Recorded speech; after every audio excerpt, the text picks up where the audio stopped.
Nahitsio ka ny rivotra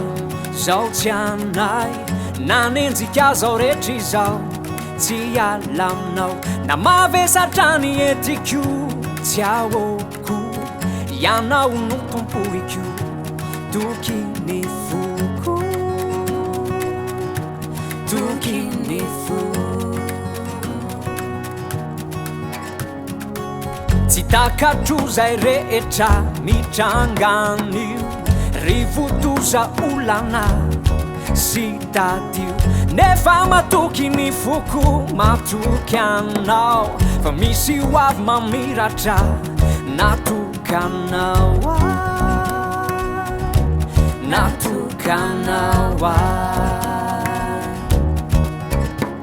nao mafiazany olana izao ijoro fona nanenjika zao rehetra izao atoky anao tsy anayao fa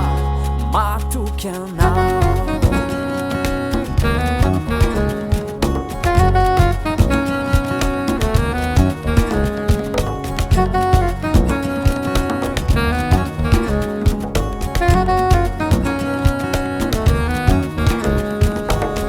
Fievitrao tsy fievitro tsara fona ny lalanao no izorako mandavatona ny fahatsaranao no mameno fiainako ka tsy angozoozo aho fa eo ianao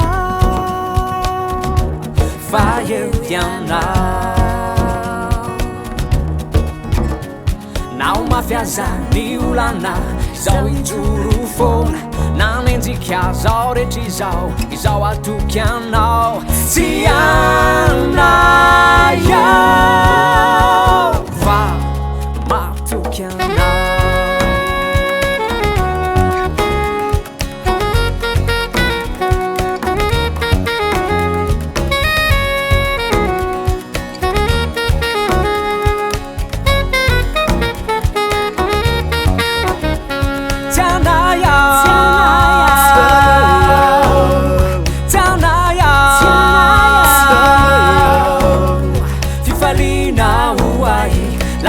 Zurako iteninao fanilony ty fiainako fifaliana hoay lalanao mizorako jeso ianao no arambatoko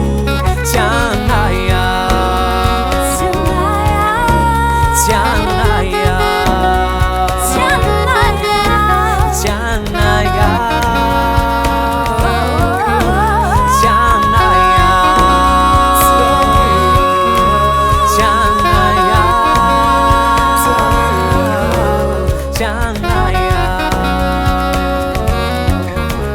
Janaya